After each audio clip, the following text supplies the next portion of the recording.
ओम श्री परमात्मने नमः। परम मंगलमय परात्पर परम अखिलेश्वर भगवान श्री सुदर्शन चक्रधारी भगवान श्री कृष्ण जी की वाङ्मय प्रत्यक्ष वाणी से निकली हुई यह श्रीमद् भगवत गीता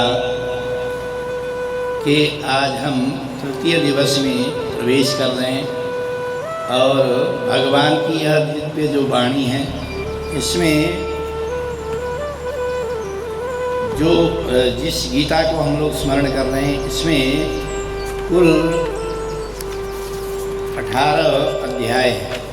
18 अध्यायों में प्रत्येक अध्यायों का अलग अलग योग है। योग का मतलब जोड़ने वाला।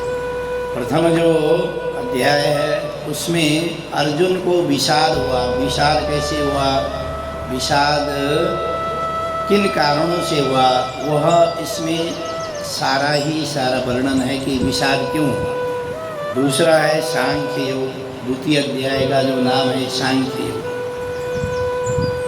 तीसरा जो अध्याय है उसका नाम है कर्म योग। चौथा जो अध्याय है उसका नाम है ज्ञान कर्म संन्यास योग। पांचवा जो है कर्म संन्यास योग है। छठा आत्म संयम योग है।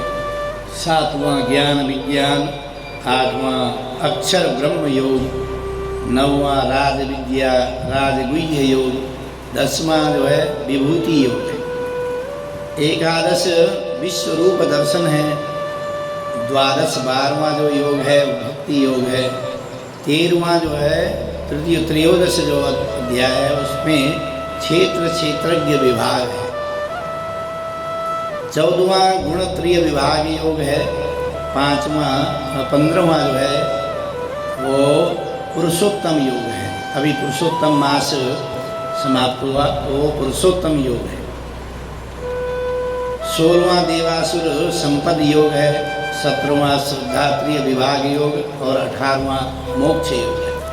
इस तरह से 18 जो अध्याय हैं 18 अध्यायों में योगों का ही वर्णन है। तो द्वितीय अध्याय में जो सांख्य योग का जो वर्णन है द्वितीय अध्याय में संजय उवाच। संजय क्या कहते हैं? संजय कह रहे हैं ताम तथा कृपयाविष्ट मस्रपूर्णा कुलक्षणं विशीदन्तमिदं वाक्यं मुवाच मधुसूदन। अर्जुन को जब विषाद उत्पन्न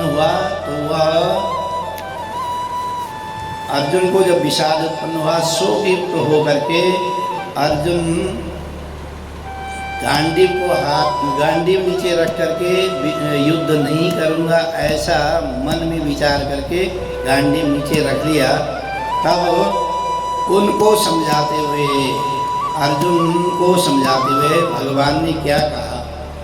श्री भगवान उवाच कुतस्त्वा कस्मलमिदं विषमे समुपस्थितम् अनार्य जुष्टम स्वर्ग्य मकीर्तिम कर्म अर्जुन।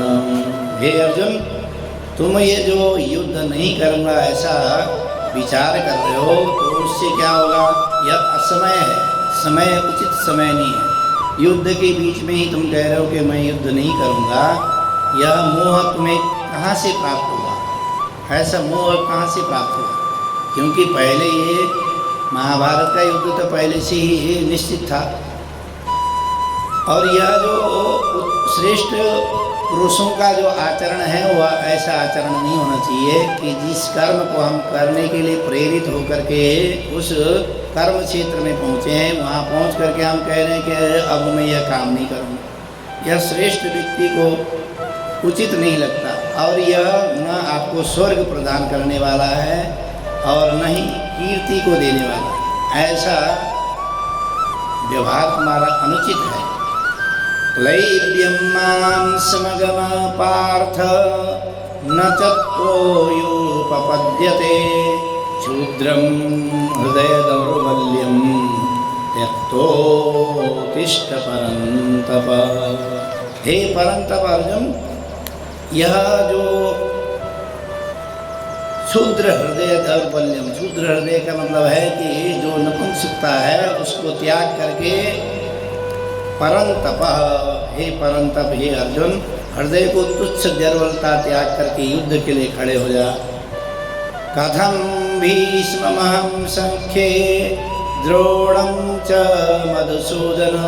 फिर अर्जुन कह रहे हैं कि हे मधुसूदन, कथम भीष्ममहं सख्ये द्रोणं च मधुसूदन। मैं किस प्रकार से भीष्म बाबा का सामना करूंगा, मैं किस प्रकार से जिन द्रोणाचार्य जी ने मुझे युद्ध की सारी समस्त कलाएं सिखाई उनके सामने युद्ध के लिए लड़ूंगा। हे मधुसूदन, यह दोनों ही मेरे लिए पूजनीय है।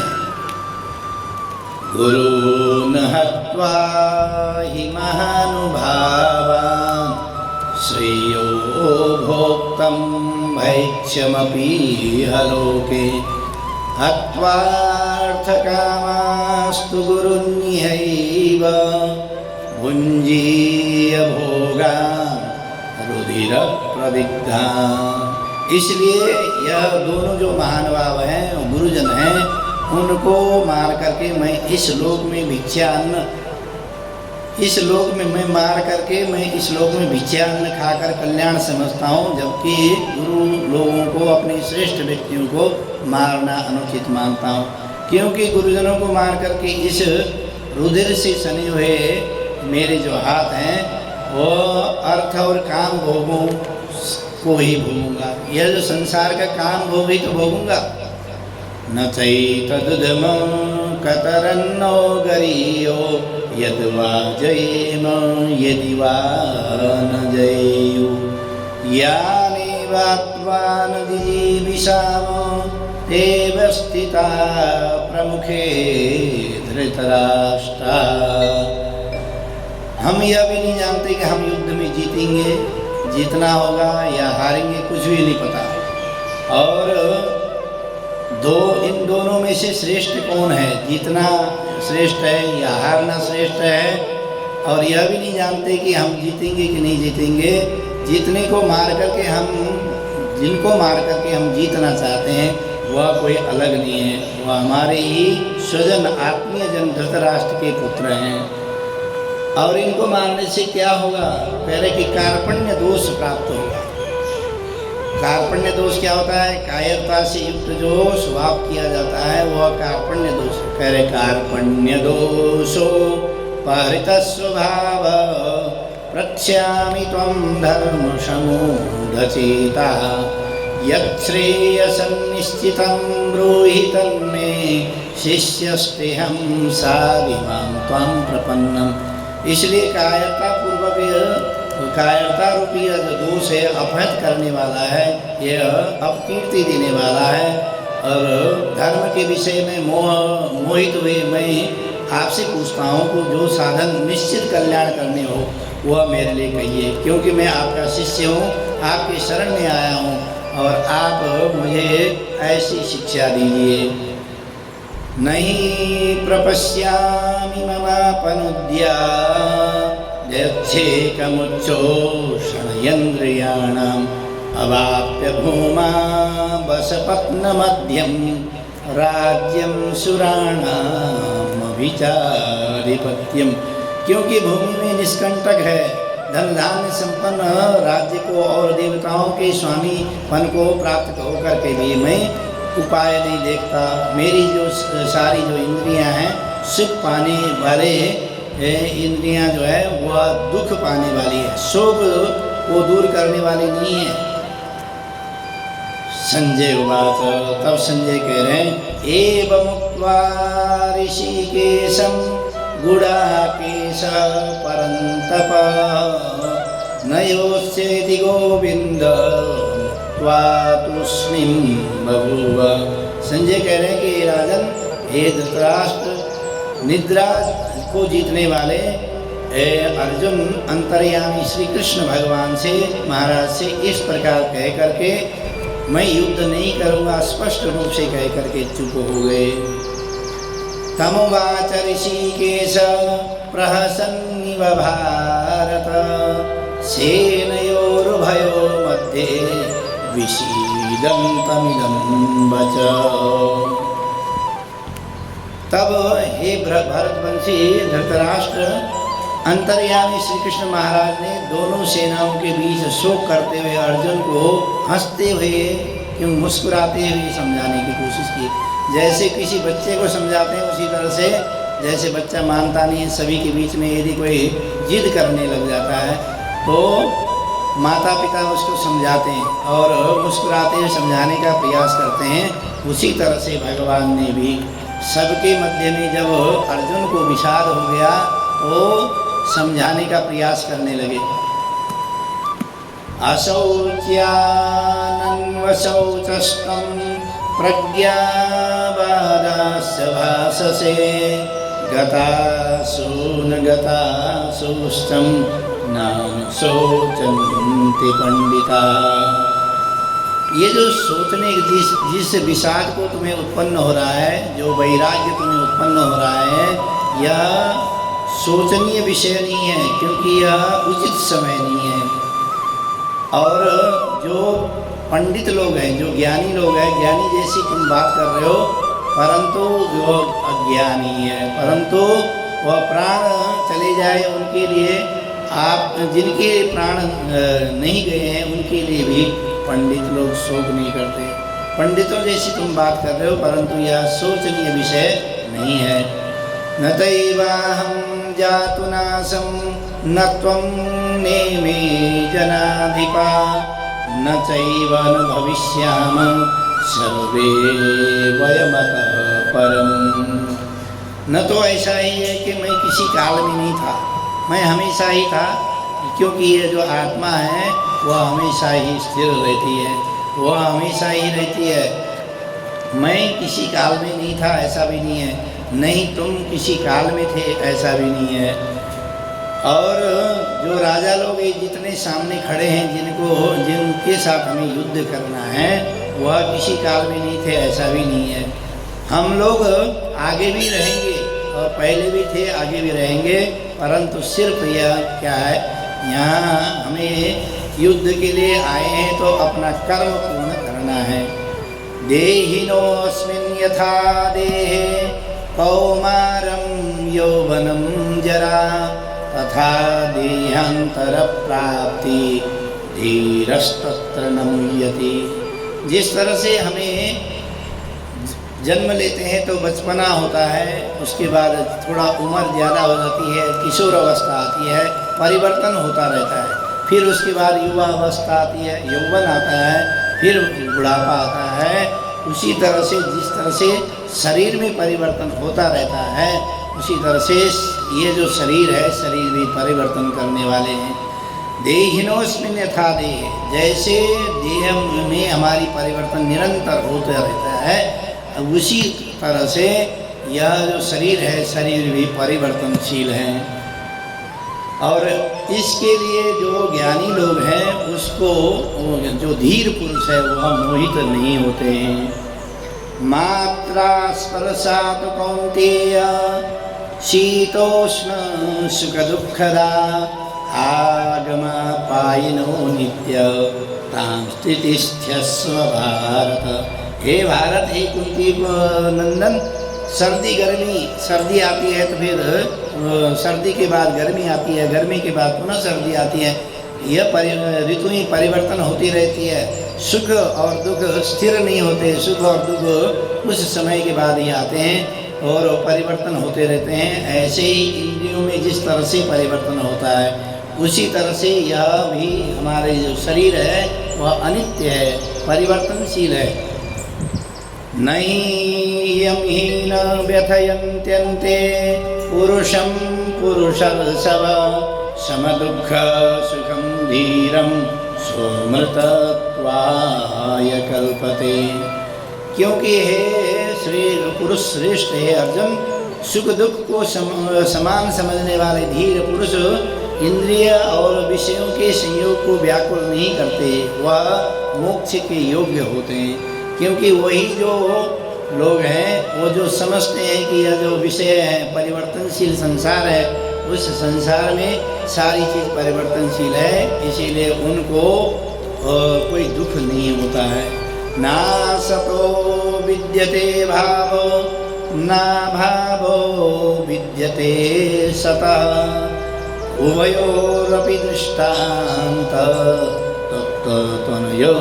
तत्त्वदर्शी। जो तत्वदर्शी जो लोग हैं वह सत वस्तु का कभी अभाव, असत वस्तु की सत्ता कभी नहीं है। असत वस्तु क्या है? निरंतर सत्ता में नहीं रहती, वो परिवर्तन होती रहती है। आप जितना भी दृश्यमान जगत है, जगत भी अब परिवर्तन होता रहता है, इसीलिए इसको असत माना है। जो सत है, सत जो है परमात्मा है। परमात्मा पहले भी थे और वर्तमान में भी यथावत रहता है और आने वाले समय में भी वो यथावत रहता है, उसमें कोई परिवर्तन नहीं होता। ऐसा असत और सत जो है उसमें भी कोई तत्वदर्शी जो लोग हैं उसमें हमेशा ही उन तत्वदर्शी लोगों के द्वारा देखा जाता है। अविनाशी तो तद्विद्धि येन सर्वमिदं ततं विनाशमव्ययस्यास्य न कश्चित् कर्तुमर्हसि।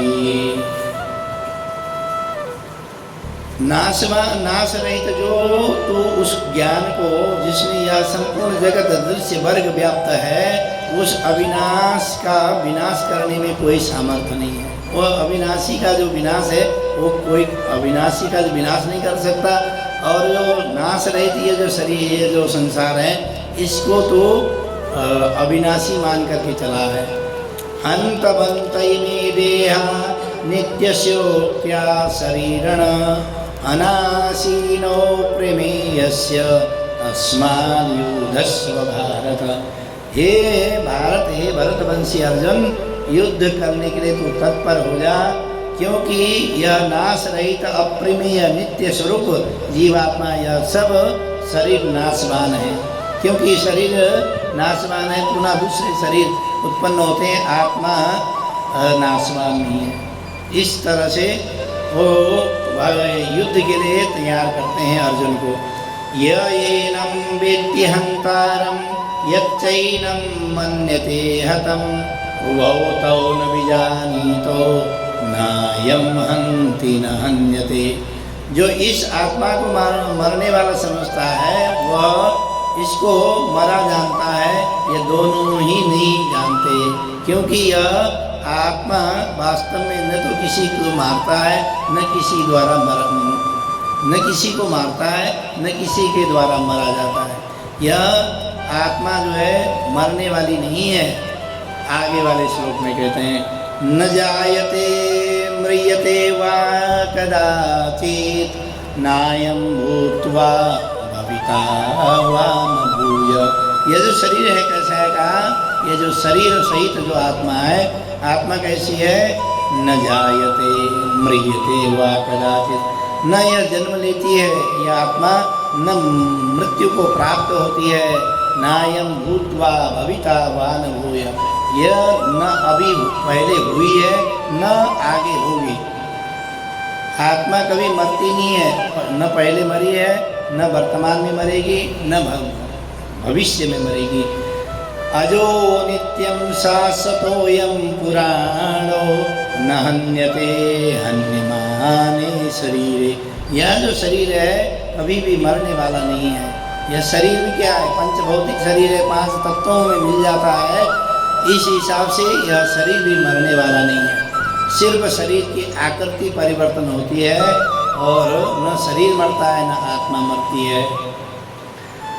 दोनों ही नित्य है, सनातन है, पुरातन है, इसमें मरने वाला कोई भी नहीं है।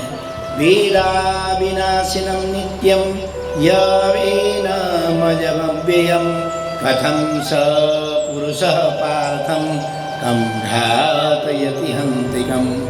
हे पार्थ, हे प्रथापुत्र अर्जुन, जो पुरुष इस आत्मा को नाश रहित नित्य अजन्मा और अव्यय मानता है वह पुरुष कैसे किसको मारता है और कैसे उसको कोई मार सकता है? यह कैसा है कहा? जैसे हम लोग शरीर में वस्त्र परिवर्तन करते हैं उसी तरह से शरीर परिवर्तन होता है। शरीर की आकृति परिवर्तन होती है परंतु न शरीर में जो पंचभौतिक जो शरीर है, शरीर पंचभौतिक तत्व भी समाप्त नहीं होते, ऐसे ही आत्मा भी समाप्त नहीं होती। कैसे बताया? आसांसि जीर्णानि यथा विहाय नवानि गृह्णाति नरोपराणि तथा शरीराणि विहाय जीर्णान्यन्यानि संयाति नवानि देहि। जिस तरह से हम लोग पुराने वस्त्र को त्याग करके नए वस्त्र धारण करते हैं, और उसी तरह से यह जो आत्मा है पुराने शरीर को त्याग करके नवीन शरीर को धारण करती है। अब यहाँ शंका होती है कि भाई कभी कभार पुराना शरीर जीर्ण, हमारा वृद्धत्व नहीं हुआ, फिर भी उससे पहले ही शरीर परिवर्तन हो गया। वो कह रहे हैं कि शरीर में क्या है, विकार जैसे उत्पन्न होता है, विकार ही वृद्धत्व है। अब बचपन में ही कोई चले गया, छोटे उम्र में कोई चले गया, वो तो बूढ़ा तो हुआ नहीं, लेकिन विकार शरीर में जो विकार उत्पन्न हुआ, विकार उत्पन्न होते ही शरीर का वृद्धत्व हो गया, खराब हो गया। जैसे वस्त्र हमने नहीं लाए, आज ही वस्त्र लेके आए, लेकिन वो किसी कारण से जल गया, कहीं कट गया, कहीं टाइट हो गया, तो हम लोग क्या करते हैं, वस्त्र को चेंज कर देते हैं, वो पहनते नहीं हैं। उसी तरह से नए वस्त्र यह आत्मा धारण करती है। अब ये जो आत्मा कैसी है, वो कह रहे हैं कि नैनम छिन्दन्ति शस्त्राणि नैनम दहति पावक न चैनम क्लेदयन्त्यापो न शोषयति मारुत। यह जो आत्मा है, यह न किसी शस्त्र से काट सकते हैं, काटने वाली भी नहीं है। और यह जो आत्मा है, नैनम दहति पावक, किसी अग्नि की कितना ही अग्नि जला ले, वह अग्नि में जलने वाली नहीं है, ऐसी आत्मा है। न चैनम क्लेदयन्त्यापो, यह जल से, पानी में हम लोग कोई चीज़ डालते हैं तो वो गीली हो जाती है, ये जो आत्मा है न जल से गीले होने वाली है। और न शोषयति मारुत, वायु के द्वारा यह सुखाई नहीं जा सकती है। यह कैसी है का? अच्छिद्योऽयं क्लेद्योऽयं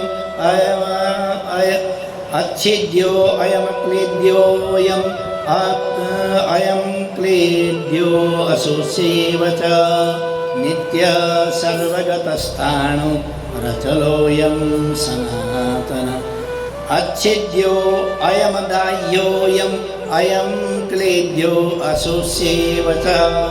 कह रही है अच्छिद्य है, ये इसका छिद्र नहीं किया जा सकता है, इसको अलग पृथक किया नहीं जा सकता। अयम दाह्योऽयं, इसको जलाया नहीं जा सकता है, ऐसी जो पर आत्मा है। अयम क्लेद्यो, यह इसको गीला नहीं किया जा सकता, इसको सुखाया नहीं जा सकता, ऐसा यह आत्मा नित्य सर्वगत और स्थाणु अचलोऽयं सनातन। यह सनातन है, निरंतर एक जैसा रहने वाला, परिवर्तन ना होने वाला, ऐसी जो आत्मा है। अब तो जब शरीर परिवर्तन होने वाले हैं, शरीर में आकृति परिवर्तन होने वाली है। जिस तरह से मिट्टी से घड़ा बनता है, मिट्टी से हम अनेकों सामग्रियाँ, अनेकों वस्तुएं बनाते हैं। मिट्टी से ही चिलम बनाया जा सकता है, मिट्टी से ही सुराही बनाई जा सकती है, मिट्टी से ही कुल्हड़ बनाया जा सकता है, मिट्टी से दिया बनता है। जब ये सारे टूट जाते हैं तो पुनः वो मिट्टी बन जाती है। उसी तरह से शरीर में जो समाप्त हो जाता है, पुनः वह मृत्यवत हो जाता है, मिट्टी की तरह हो जाता है। इसीलिए कहते हैं, हम लोग कहते हैं ना, ये शरीर तो मिट्टी का बना है, जबकि पूरी मिट्टी से तो बना नहीं है, लेकिन घटाकाश इसमें मिट्टी का ही उदाहरण है। यह शरीर कैसा है, उसी तरह से तो जो मिट्टी है वो मिट्टी तो यथावत रहती है, मिट्टी में कोई चेंज नहीं हुआ, परिवर्तन नहीं हुआ, मिट्टी वैसी को वैसी है। उसकी द्वारा बनाए गए जितने भी वस्तुएं हैं उनकी आकृति परिवर्तन होगी, टूट गई तो आकृति परिवर्तन होगी। इसी तरह से यह नित्य स्थान, नित्य अनित्य सनातन है, यह नित्य ही रहने वाला और सनातन है, ऐसा यह आत्मा है। अव्यक्तो अयम अचिन्त्योऽयम् अयम विकार्यो अयम उच्यते तस्मादेवं विदित्वैनं नानुशोचितमर्हसि। यह आत्मा कैसे का अव्यक्त है, जिसको हम व्यक्त नहीं कर सकते। आत्मा के बारे में पूर्ण रूप से पूर्ण ज्ञान किसी को नहीं है। आत्मा है कहते हैं, लेकिन आत्मा क्या है।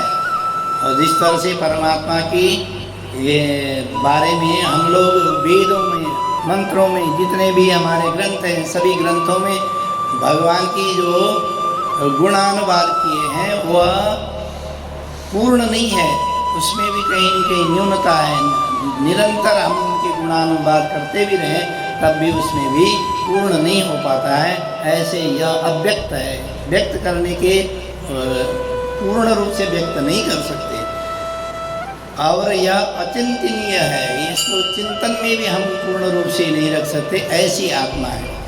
और आत्मा जो है विकार रहित है, ये तीनों विकार सत्व रज तम तीनों गुणों से भिन्न है, ऐसी विकार रहित ये आत्मा है। हे अर्जुन, इस आत्मा को उपयुक्त इस प्रकार के जानकर तू शोक करने योग्य नहीं है और शोक मत कर। नित्य सर्वगतस्थाणुरचलोऽयं सनातनः अथ चैनं नित्यजातं नित्यं वा मन्यसे मृतं तथापि त्वं महाबाहो नैवं शोचितुमर्हसि। हे महाबाहो अर्जुन, तुम इसमें भी शोक करने योग्य नहीं हो, क्योंकि यह जिस आत्मा के बारे में मैं तुम्हें बता रहा हूँ, आत्मा सदा नित्य रहने वाली है। वह जन्म लेने वाला जो है वह शरीर है, परिवर्तन होने वाला शरीर है, जो सदा परिवर्तन होता रहता है। हे महाबाहो, इस तरह से तुम इसमें भी शोक करने योग्य नहीं हो। कह रहे कि जो जन्म लेता है वो कौन क्या है, जन्म लेने के बाद मृत्यु को प्राप्त होता है, मृत्यु के बाद पुनः जन्म लेता है। यह निरंतर प्रक्रिया चलती रहती है और वो जो आत्मा है वह निरंतर स्थिर है, उसमें कोई परिवर्तन नहीं है। कह रहे कि जातस्य ही ध्रुवो मृत्यु, ध्रुव जो है सत्य है कि जन्म लेते ही उसकी जन्म लेने के बाद उसकी मृत्यु जरूर है। हम कोई वस्तु बनाते हैं, कोई बिल्डिंग बनाते हैं, कोई स्थान बनाते हैं, वह भी एक न एक दिन बनती है और एक दिन समाप्त हो जाती है।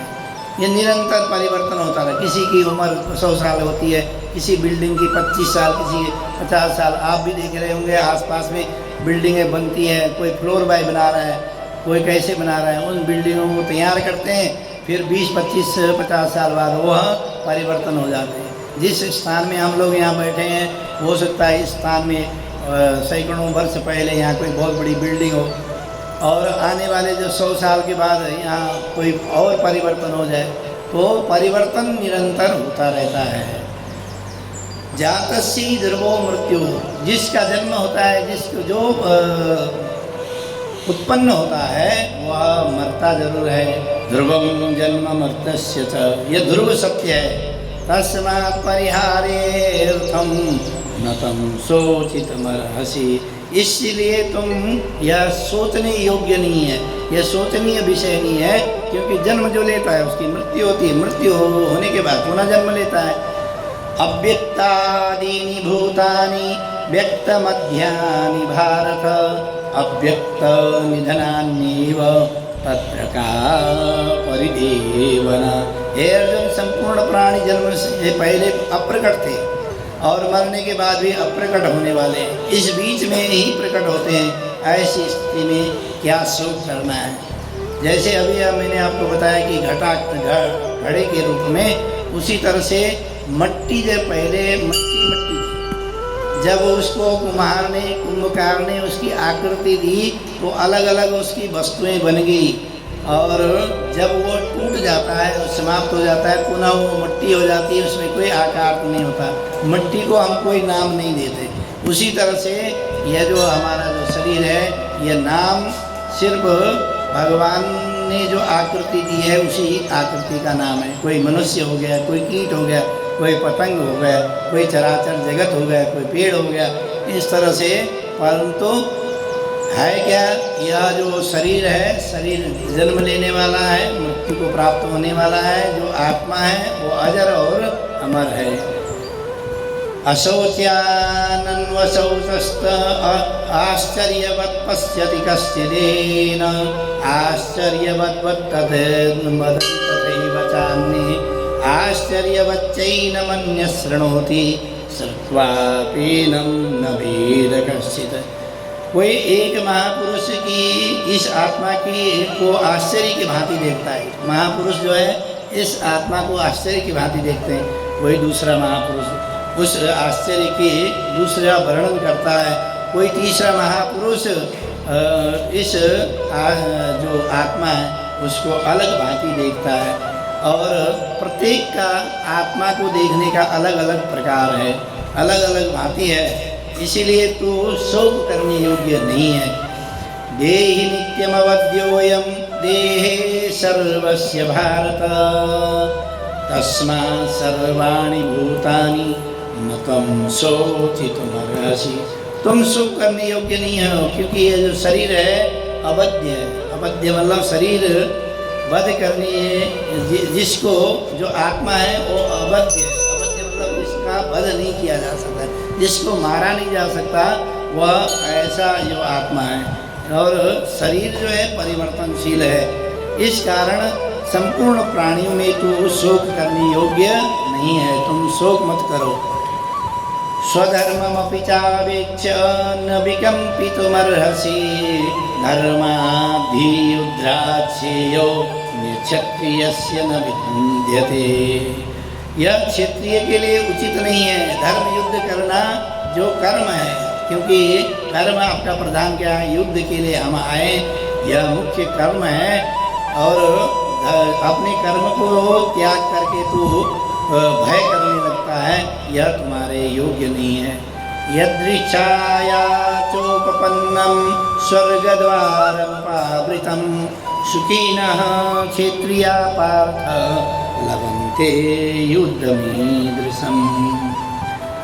हे पार्थ, तू अपने आप में जो प्राप्त हुए खुले स्वर्ग के द्वार को इस प्रकार युद्ध के क्षेत्र में जो बोल रहा है कि तो स्वर्ग प्राप्ति होगी, हमें नरक प्राप्ति होगी, हमें पाप लगेगा, यह सब जो बातें हैं वह क्षेत्रीय के लिए युद्ध के समय उचित नहीं है। अथ चेत्त्वमिमं धर्मं संग्रामं न करिष्यसि ततः स्वधर्मकीर्तिं च हित्वा पापमवाप्स्यसि। यदि तू धर्म के पाप और पुण्य के हिसाब से मानता है, तो युद्ध को पाप और पुण्य के हिसाब से मानता है, तो यदि धर्म युद्ध नहीं करेगा तब भी तो तुझे अपकीर्ति और पाप ही तो लगेगा। क्योंकि युद्ध करना तुम्हारा धर्म है। यदि तुम युद्ध नहीं करते हो तब भी तुम्हारी अपकीर्ति भी होगी, पाप भी होगी, यदि तुम पाप मानते हो। अकीर्तिं चापि भूतानि कथयिष्यन्ति ते व्ययं संभावितस्य चाकीर्ति मरणादिति रुच्यते। भगवान उसको अर्जुन को उसी तरह से समझा रहे हैं जैसे वो खुद कह रहा था, कि स्वयं कह रहा था अर्जुन कि मुझे पाप लगेगा, पुण्य होगा, मैं हमारे वर्ण संकर उत्पन्न होंगे, जाति धर्म का नष्ट होगा, कुल धर्म नष्ट हो जाएगा। भगवान भी उसी भाषा में उसको समझाने का, शुरुआत में समझाने का प्रयास कर रहे हैं।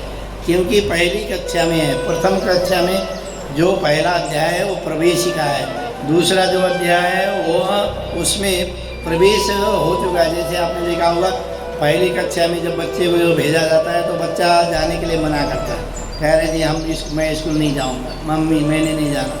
बड़ी मुश्किल से हम भेजते हैं। फिर दूसरे जब वो स्कूल जाने लग जाता है फिर वो वहाँ की बहुत सारी नकारात्मक चीज़ें बताता है कि ये नहीं है, वो नहीं है, मुझे इस हिसाब से।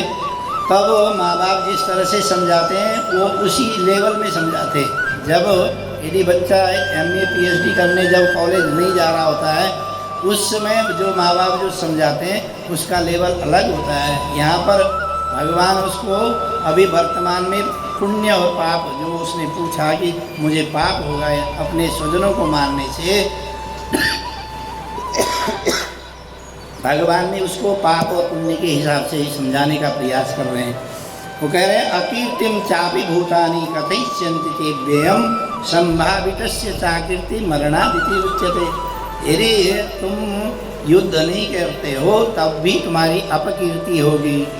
तो अपकीर्ति जो होती है माननीय पुरुषों के लिए, जो अपकीर्ति है वो भी मरण के समान ही है, मृत्यु के समान ही तो है। भयद्राणादुपरतं मस्यन्ते त्वं महारथा येषां च त्वं महाबाहो भूत्वा यस्यासि लाघवम्। जिनकी दृष्टि में तू पहले बहुत सम्मानित होकर के इस युद्ध भूमि में आया था, अब क्या है, यदि तू युद्ध नहीं करता है तो उनके सामने तू बहुत छोटा हो जाएगा, बहुत लघुता को प्राप्त हो जाएगा। जहाँ तुम्हें महारथी माना जाता था वो महारथी अब नहीं माना जाएगा। तो महारथी होकर के भी युद्ध में युद्ध नहीं कर रहे हो, युद्ध से परे हो रहे हो, ऐसा तो फिर तुम भी महारथी माने नहीं जाओगे। अवाच्य बादास्य बहुवान् विनिश्यन्ति तवाहिका निन्नन्तस्तव सामर्थ्यं ततो दुःखतरं न किम्। जो लोग तुम्हारे जो बैरी हैं वो तुम्हारे सामर्थ्य को, तुम्हारे पराक्रम को जानते हैं। जब तुम युद्ध नहीं करोगे तो तुम्हारे पराक्रम के बारे में वो क्या जानेंगे, फिर निंदा ही तो करेंगे। और जब निंदा करते हैं, निंदा से बढ़कर के कोई दुख नहीं है। ततो दुख तरम न किम, इससे बड़ा दुख क्या हो सकता है। जो तुम्हारे अपकीर्ति हो जाएगी, निंदा हो जाएगी, तो तुम्हारे इससे बड़ा दुख क्या हो सकता है। हतो वा प्राप्स्यसि स्वर्गम। धर्म युद्ध में क्या होता है का, धर्म युद्ध जब किया जाता है उसमें यदि मारा जाता है तो स्वर्ग की प्राप्ति होती है। और यदि जीत लिया जाता है, जीतता है, युद्ध को जीतता है, तो भोक्त्वा वा मोक्षसे मह्यम। हतो वा प्राप्स्यसि स्वर्गम। यदि तुम मारे गए तो क्या होगा, स्वर्ग की प्राप्ति होगी। धर्म युद्ध में मारा जाता है तो उसको स्वर्ग प्राप्ति होती है। जैसे आपने देखा होगा, यदि टेररिस्टों को मार दिया जाता है तो उसको पुरस्कार मिलता है मारने वाले को।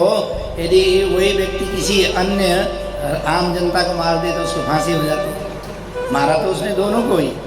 तो इसी तरह से यदि धर्म युद्ध में मारा जाता है तो वह हमारे शास्त्रों में भी आता है, गरुड़ पुराण आदि में भी आता है कि यदि कोई व्यक्ति देश की रक्षा करते हुए मृत्यु को प्राप्त होता है तो वो प्रेत योनि में प्राप्त नहीं होता, प्रेतत्व प्राप्त नहीं होता उसको। क्यों? क्योंकि सारी जो जनता है, इसीलिए तर्पण जब हम तर्पण करते हैं तो एक आता है भीष्म तर्पण, जिसमें वीर जो अपने देश के वीर हुए जो जवान हैं उनके लिए तर्पण करने की विधि है, भीष्म तर्पण। तो ऐसे ही उसको उसकी सदगति प्राप्त हो जाती है, वो प्रेतत्व प्राप्त नहीं होता। तो ऐसे ही कह रहे हैं कि हतो वा प्राप्स्यसि स्वर्गम जित्वा वा भक्षसे मह्यम। तुम यदि जीत लिया, तुमने युद्ध जीता तो क्या होगा, इस पृथ्वी का तुम राजा बनोगे। इस पृथ्वी का जितने भोग है वो भोगोगे। तस्माद् उत्तिष्ठ कौन्तेय युद्धाय कृत निश्चय। इसीलिए अर्जुन तुम युद्ध के लिए तैयार हो और उठो, युद्ध के लिए उठो। सुख दुख समय कृत्वा लाभालाभौ जया जयो। कह रहे सुख और दुख को समान मानो। समान क्यों मानो? क्योंकि सुख जो होता है, सुख के बाद पुनः दुख आता है, दुख के बाद पुनः सुख प्राप्ति होती है। तो ये जो दोनों हैं ये स्थिर रहने वाले नहीं है, नित्य रहने वाले नहीं है। सुख दुख समय कृत्वा लाभालाभौ जया जयो। जय और विजय, जय जो है और पराजय, यह भी नित्य नहीं होती। हमारे शरीर में भी तो ऐसे होता है, कभी हमारी बॉडी कार्य करती है तो रोगों को समाप्त कर देती है, यहाँ विजय प्राप्त कर लेती है, और कभी उसी छोटे से रोग से ग्रसित हो जाती है, पराजय प्राप्त हो जाती है। तो ऐसे लाभ हानि और जय पराजय यह शोक करने योग्य नहीं है। बड़े जो धीर पुरुष है, जो जानकार व्यक्ति है, उनके लिए शोक करने योग्य नहीं है, क्योंकि उनको पता है कि दिन के बाद रात होगा, रात के बाद पुनः दिन होगा, जय के बाद पराजय होगी, पराजय के बाद पुनः जय होगी। हम किसी से, नित्य भी तो ऐसे ही होता है, हम किसी से जीतते हैं, किसी से हार जाते हैं। पड़ोसी से हम जीत गए, बच्चों ने ऐसी कुछ बात बोल दी तो मान गए तो हार गए। हमने अपनी बातों को उनके ऊपर पूर्ण रूप से लगा नहीं पाए तो हार हो गए। तो ऐसे ही नित्य हमारे साथ भी ऐसा होता रहता है, यही जीवन है। तो कह रहे कि सुख दुख समय कृत्वा लाभा लाभो जया जयो तथा युद्धाय युज्यस्य नैवम पापम अवाप्स्यति। इसमें फिर पाप नहीं होगा। यदि तुम युद्ध के लिए जे तत्पर हो गए तो पाप नहीं होगा। अर्जुन भी तो यही कह रहा था पाप और पुण्य होगा, तो भगवान ने उसी को पाप और पुण्य के हिसाब से ही समझाने का प्रयास कर रहे हैं। ऐसा ते भी हिता सांख्ये बुद्धि योगे त्वमां शृणु बुद्धिया युक्तो यया पार्थ कर्म बंधम प्रिय प्रास्यति। हे पार्थ, यह बुद्धि के लिए ज्ञान योग विषय में कहीं कही गई बातें हैं। अब तू इस कर्म योग के विषय में समझ। ये तो ज्ञान योग के विषय में मैंने बताया तुम्हारे को, अब कर्म योग के विषय में सुन। कर्म का बंधन कैसे होता है यह सुन। नेहा विक्रमनाशोस्ति प्रत्यवायो न विद्यते स्वल्पमप्यस्य धर्मस्य त्रायते महतो भयात्। इस कर्मयोग का प्रारंभ जो है, बीज जो है, प्रारंभ जो कौन है, बीज का नाश है और उल्टा फलस्वरूप दोष भी नहीं है, बल्कि इस कर्मयोग का धर्म का थोड़ा सा भी साधन जन्म मृत्यु रूपी महाभय से रक्षा कर लेता है। यह कर्मयोग क्या है? कर्मयोग जो है बीज है, और जिस तरह से हम कर्म करते हैं वह बीज रूप में वृक्ष के रूप में, बीज ही वृक्ष के रूप में प्रकट होता है। इस तरह से यह कर्म है। व्यवसायात्मिका बुद्धि रेके कुरुनंदन बहुशाखा है अंतास बुद्धियो व्यवसायन। कर्म योग में निश्चय रूप से बुद्धि एक ही है, परंतु अस्थिर विचार वाले विवेकहीन सकाम मनुष्यों की बुद्धियाँ निश्चय ही बहुत भेद वाली हो जाती हैं। हमारी बुद्धि एक ही है, लेकिन वही बुद्धि के अनेकों भेद हो जाते हैं। हम अनेकों तर्क वितर्क करने लगते हैं, ऐसा होगा, ऐसा नहीं होगा, ऐसा प्राप्त होगा, ऐसा प्राप्त नहीं होगा। इस तरह से तर्क हम लोग हमेशा ही करते रहते हैं। तो यह बुद्धि के भेद है, बुद्धि के अनंत भेद है, जिसका हम अंत नहीं मानते। ऐसे बुद्धि के भेद उत्पन्न होते हैं। यामिमां पुष्पिकां वाच प्रवदन्त्यविपश्चित धीर बादरता पार्थ नान्यस्तिथि वादिनः कामात्मनः स्वर्गपरा जन्म कर्म फलप्रदं क्रिया विशेष बहुलां भोगैश्वर्य गतिं प्रतिम भोगै। हे अर्जुन, जो भोगों में तन्मयता होती है, जो कर्म फल में प्रशंसक है, वेद वाक्यों में ही प्रीति रखते हैं, जिनकी बुद्धि में स्वर्ग ही परम प्राप्य वस्तु है,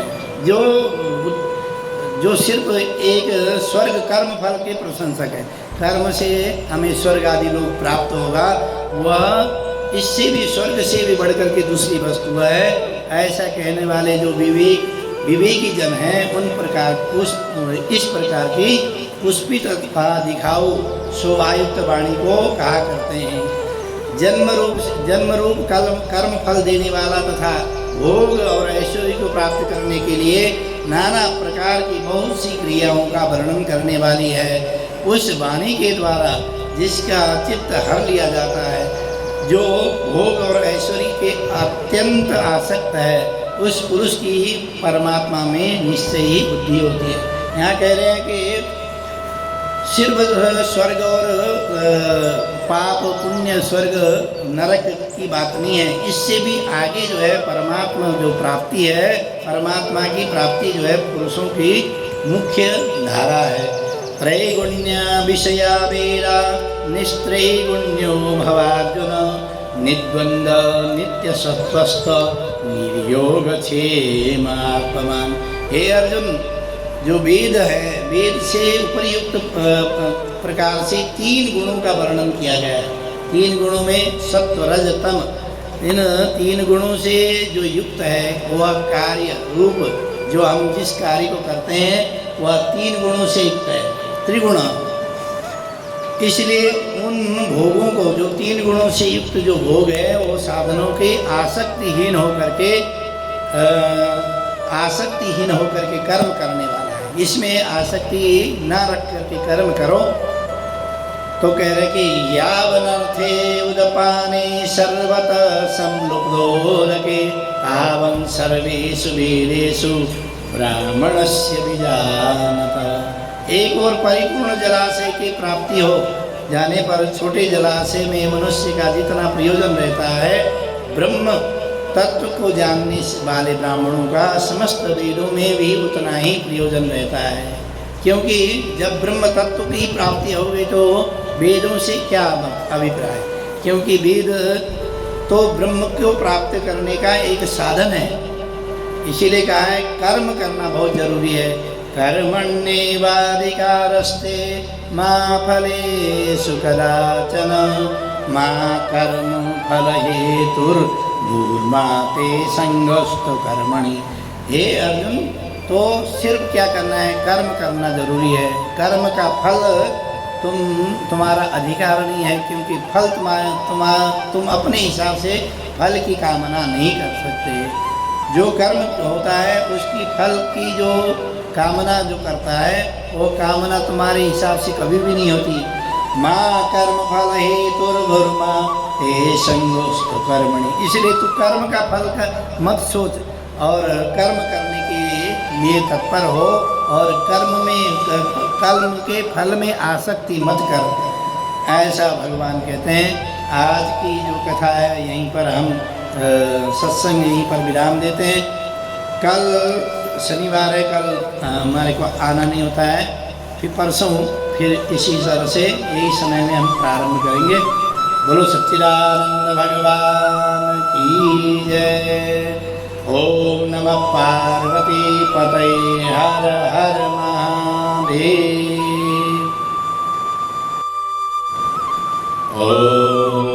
ओम श्री परमात्मने नमः।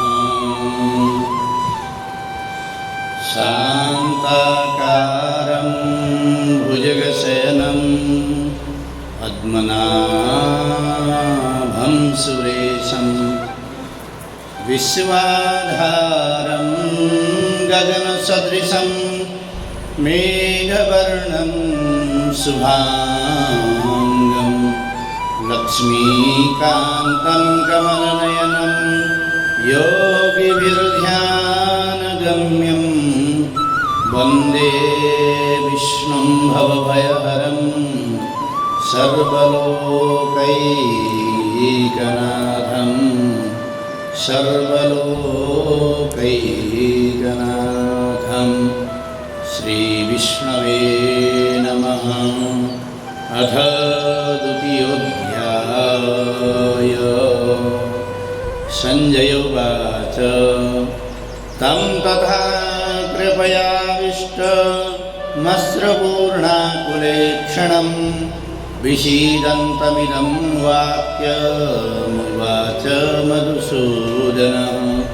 कुतस्त्वाकस्मलमिदं विषमे समुपस्थितम् अनार्याजुष्टमस्वर्ग्यमकीर्तिं कर्म अर्जुन।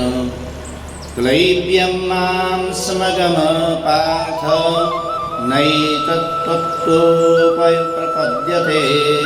शूद्रं हृदय दौर्बल्यं त्यक्तोत्तिष्ठ परन्तपः। कथं भीष्ममहं सख्ये द्रोणं च मधुसूदन। इषुभिः प्रतियोत्स्यामि पूजार्ह वरिसूदन। गुरून् हत्वा हि महानुभावान् श्रेयो भोक्तं भैक्ष्यमपीह लोके। हत्वार्थकामास्तु गुरुन्निहैव भुञ्जीय भोगान् रुधिरप्रदिग्धान्। न चैतदुद्यमकतरन्नो गरीयो यद्वा जयेम यदि वा नो जयेयु। यानेव हत्वा दत्वा न जिजीविषाम ते वस्थितः प्रमुखे धातराष्ट्रः कार्पण्यदोषोपहृतस्वभावः प्रक्ष्यामि त्वां धर्मसमूढचेतः यच्छ्रेयसन्निश्चितं ब्रूहि तन्मे शिष्यस्तेऽहं साधिमां तां प्रपन्नं न हि प्रपश्यामि ममापनुद्या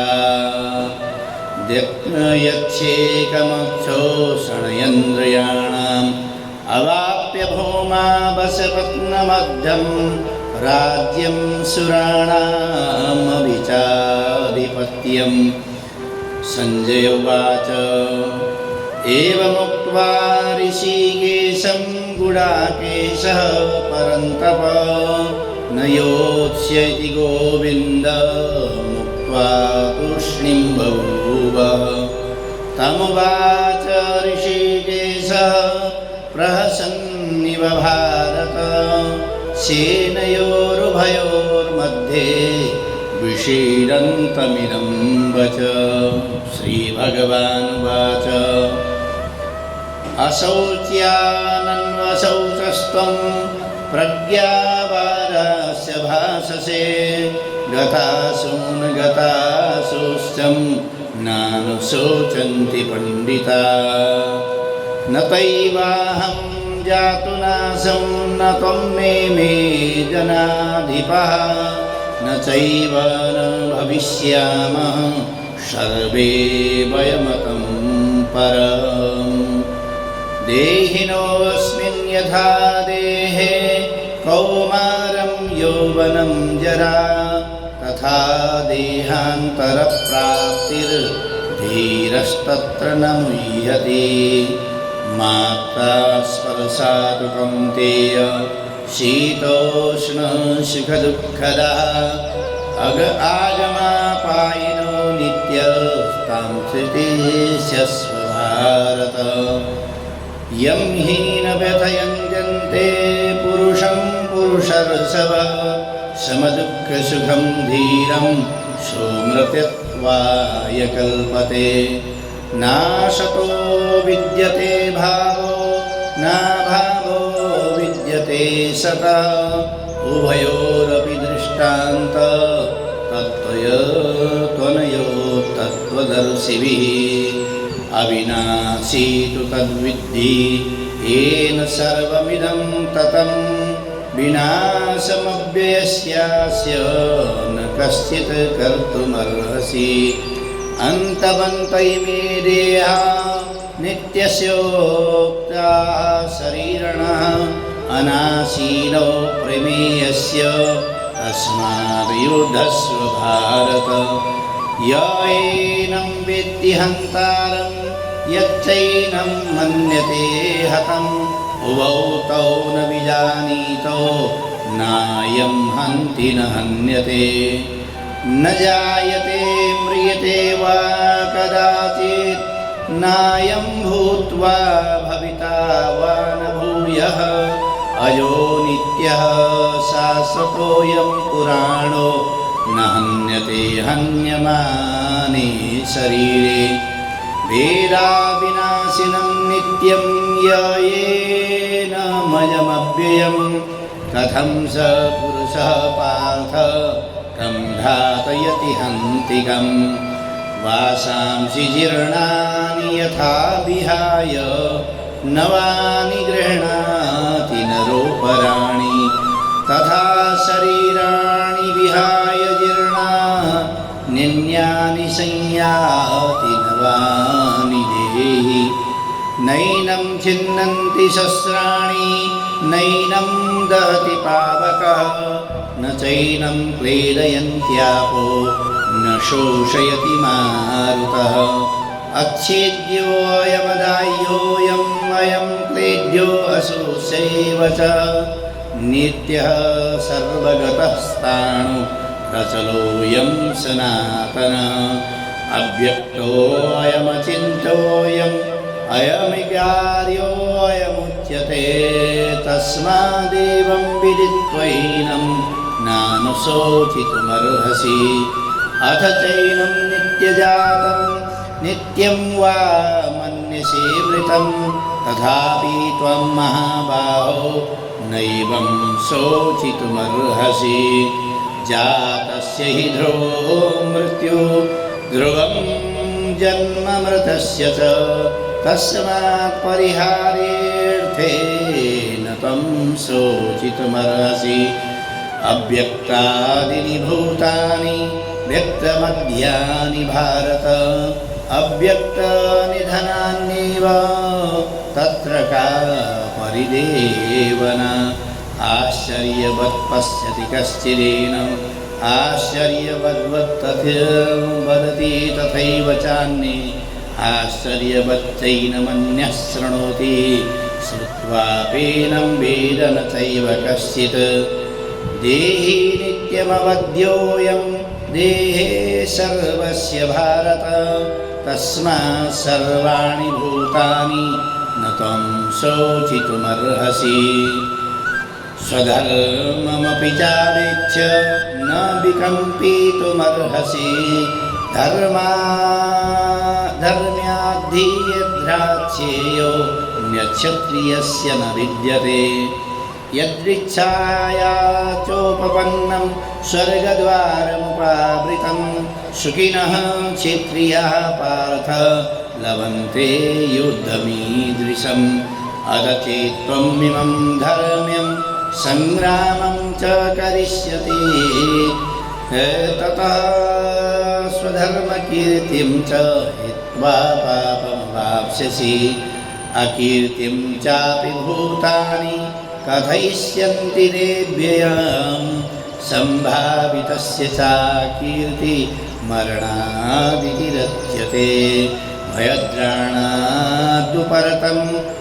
मस्यन्ते त्वं महारथाः येषां च त्वं महाबाहो भूत्वा यस्यासि लाघवम् अवाच्यवारांश्च बहुवान् वदिष्यन्ति तवाहिताः निन्दन्तस्तव सामर्थ्यं ततो दुःखतरं नु किम् हतो वा प्राप्स्यसि स्वर्गं जित्वा वा भोक्ष्यसे महिं तस्मादुत्तिष्ठ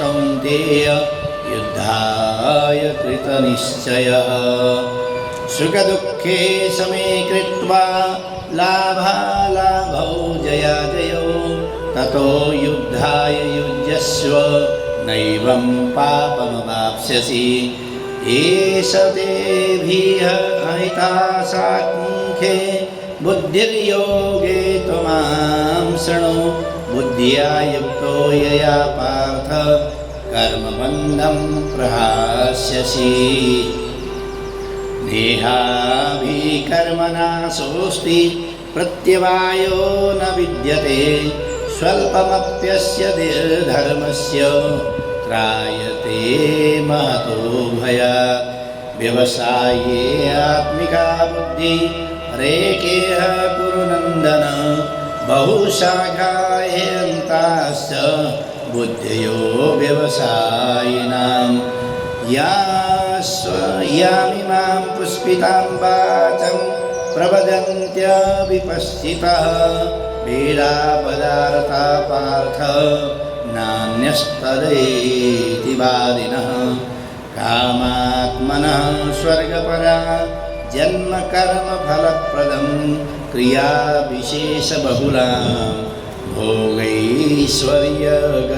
प्रति भोगैश्वर्यप्रसक्तानां तया परितचेतसां व्यवसायात्मिका बुद्धिः समाधौ न विधीयते त्रैगुण्यविषया वेदा निस्त्रैगुण्यो भवार्जुन निर्द्वन्द्वो नित्यसत्त्वस्थो निर्योगक्षेमात्मवान् यावनर्थे उदपाने सर्वतः संलुप्तोदके तावन् सर्वेषु वेदेषु ब्राह्मणस्य विजानत कर्मण्येवाधिकारस्ते मा फलेषु कदाचन मा कर्मफलहेतुर्भूर्मा ते सङ्गोऽस्तु कर्मणि योगस्थः कुरु कर्माणि सिंहं त्यक्त्वा धनञ्जय सिद्ध्यसिद्ध्यौ समो भूत्वा समत्वं योग उच्यते दूरेण ह्यवरं कर्म बुद्धियोगात् धनञ्जय बुद्धौ शरणमन्विच्छ कृपणाफलहेतव बुद्धियुक्तो जहाति उभे सुकृतदुष्कृते तस्माद्योगाय युज्यस्व योगकर्मसु कौशलं कर्मजं बुद्धियुक्ताय फलं त्यक्त्वा मनीषिणः जन्मकबन्धविनिर्मुक्तः पदं गच्छन्त्यनामयम् यदा ते मोहकलिलं बुद्धिर्व्यतिरतरिष्यति तदा गन्तासि निर्वेदं श्रोतव्यस्य श्रुतस्य च श्रुतिविप्रतिपन्ना ते यदा स्थास्यति निश्चला समाधावचला बुद्धिः तदा योगमवाप्स्यसि स्थितप्रज्ञोऽर्जुनो वाच स्थितप्रज्ञस्य का भाषा समाधिस्तस्य केशव स्थिताधि किं प्रभासेत किमासेत व्रजेत किं प्रजहाति यदा कामं सर्वान् पार्थमनोगतान् आत्मन्येवात्मना तुष्ट स्थितप्रज्ञ तदोच्यते दुःखेष्वनुविग्ममनः सुखेषु विगतस्पृहः वीतरागभयक्रोधः स्थितधीर्मुनिरुच्यते यः सर्वत्र न विस्नेहः तत्तत् प्राप्य शुभाशुभं नाभिनन्दति न द्वेष्टि तस्य प्रज्ञा प्रतिष्ठिता यदा ते रासंहरते चायं गुरुमोङ्गानिव सर्वशः इन्द्रियाणि इन्द्रियेभ्यो तस्य प्रज्ञा प्रतिष्ठिता विषया विनिवर्तन्ते निराहारस्य देहिनः रसवर्जं रसोऽप्यस्य परं दृष्ट्वा निवर्तते यततो ह्यपि कौन्तेय पुरुषस्य विपश्चितः इन्द्रियाणि प्रमाथीनि हरन्ति प्रभवं मनः तानि सर्वाणि संयम्य युक्तो आसीत मत्परः वशे हि यस्येन्द्रियाणि तस्य प्रज्ञा प्रतिष्ठिता ध्यायतो विषयान् पुंसः सङ्गस्तेषुपजायते सङ्गात् सञ्जायते कामः कामात् क्रोधो विजायते क्रोधात् भवति सम्मोहः सम्मोहात् स्मृतिविभ्रमः स्मृतिभंसात् बुद्धिनाशो बुद्धिनाशात् प्रणश्यति रागद्वेषवियुक्तेस्तु विषयानिन्द्रियश्चरन् आत्मवैश्यै विधेयात्मा प्रसादमधिगच्छति प्रसारे सर्वदुःखानां हानिरस्यो प्रजायते प्रसन्नचेतसो ह्यासो बुद्धिर्पर्यवतिष्ठते नास्ति बुद्धिरयुक्तस्य न चायुक्तस्य भावना न चाभावयत शान्ति अलशान्तस्य कुतः सुखम् इन्द्रियाणां हि चरतां यन्मनो नो विधीयते तदस्य हरते प्राज्ञां वायुर्नाममिवाम्बसि तस्मादस्य महाबाहो निगृहीतानि सर्वशः इन्द्रियाणि इन्द्रियेभ्यो तस्य प्रज्ञा प्रतिष्ठिता यानि सा सर्वभूतानां तस्यां जागृति संयमी यस्यां जागृति भूतानि सा निशा पश्यतो मुनिः आपूर्यमाणमचलप्रतिष्ठं समुद्रमाप प्रविशन्ति यद्वद् कामायं प्रविशन्ति सर्वे स शान्तिमाप्नोति न कामकामी विहाय कामान्यः सर्वान् पुंस्ता पुंसां चरति निःस्पृहः निर्ममो निरहङ्कार स शान्तिमधिगच्छति एषा ब्राह्मणस्थितः पार्थ नैनं प्राप्य विमुह्यति स्थित्वा स्यामन्तकालेऽपि ब्रह्मनिर्वाणमृच्छति। ॐ तत्सदिति श्रीमद्भगवद्गीतासूपनिषत्सु ब्रह्मविद्यायां योगशास्त्रे कृष्ण अर्जुन संवादे सांख्ययोगो नाम द्वितीयोऽध्यायः। ॐ तत्सत् ब्रह्मार्पणमस्तु।